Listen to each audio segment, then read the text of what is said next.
Ladies and gentlemen, imagine rolling into a campsite and instead of pitching a tent, you casually unfold your house like you're revealing a magic trick, but without the smoke, mirrors, or questionable life choices. Today we're talking about a machine that proves size is just a number and clever engineering is everything. The Caboose-style Bedford Housetruck. It's not just a vehicle, it's a lifestyle statement on wheels, the kind that makes your neighbors rethink their mortgage decisions. And before we go further, hit subscribe because somewhere out there a perfectly good truck is being upgraded by someone with too much confidence and not enough tools. Stay with us, and we'll keep bringing you builds that actually work. We find ourselves in the world of passionate builders and family legacy where projects aren't rushed, they live. This particular Housetruck is based on a 1981 Bedford TK platform, a workhorse known for durability rather than glamour. But in 1993, everything changed when engineer John Hancock decided that a truck could be more than transport. It could be home. John began transforming the Bedford with a lengthened flatbed, laying the foundation for something far beyond a typical camper.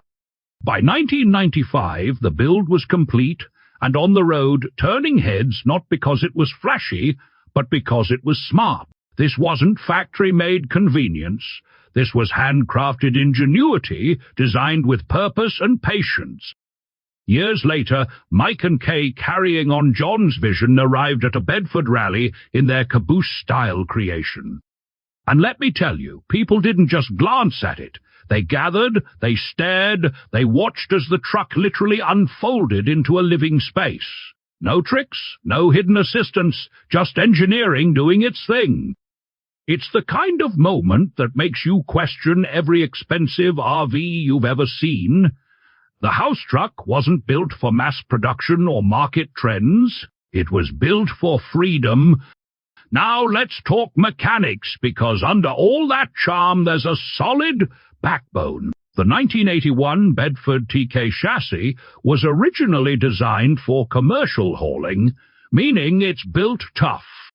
The engine, while not specified in flashy numbers, is typical of the era, reliable, straightforward, and designed for longevity rather than speed. You're not racing anyone in this thing, but you're also not breaking down every 5 minutes like Timmy's project car, which has spent more time parked than moving.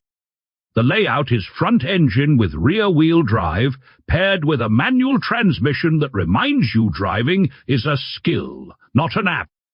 Suspension is traditional for a truck of its kind, built to handle weight and uneven terrain, while braking systems reflect the era's focus on durability over finesse. Where things get truly interesting is the living engineering.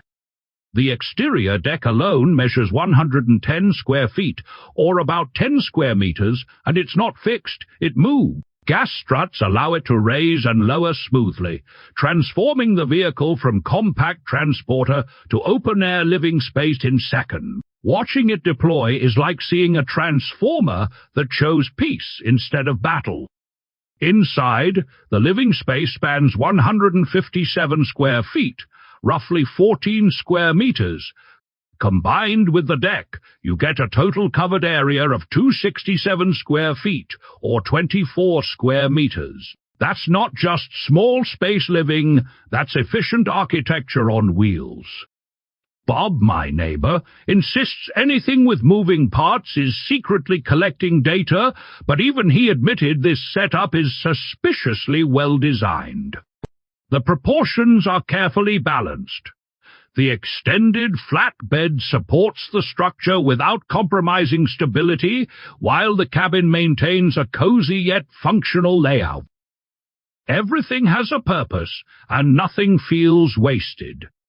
Unlike modern builds overloaded with gadgets, this Housetruck relies on smart design rather than complexity, and that's the magic of it.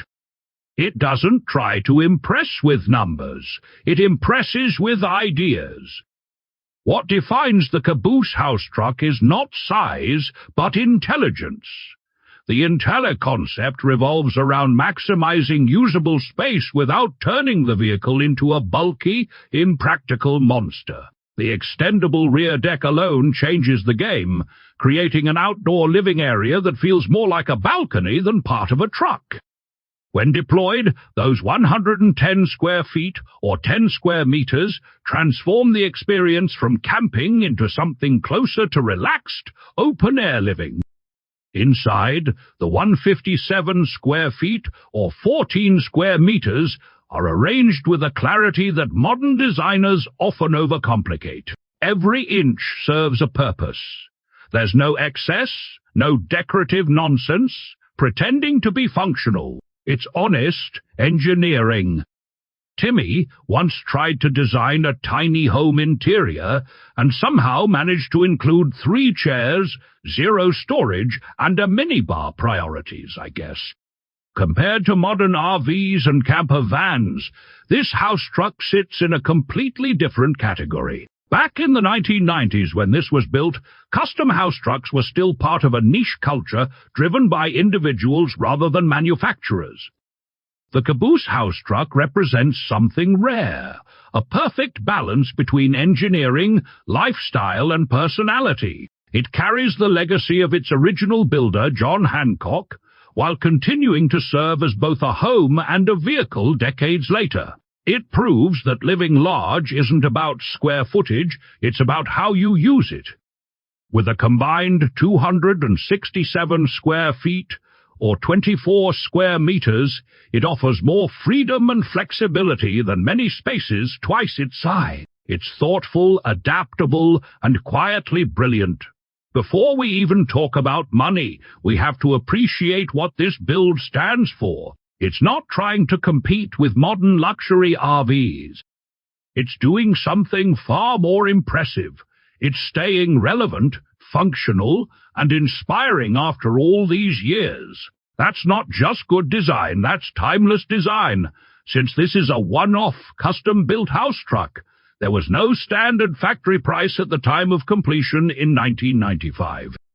Costs would have depended heavily on materials, labor, and modifications, especially considering the extended flatbed and custom engineering. Today, comparable custom builds and restored Housetrucks of this caliber can reach significant values on the private market, depending on condition and craftsmanship, but exact figures remain highly individual.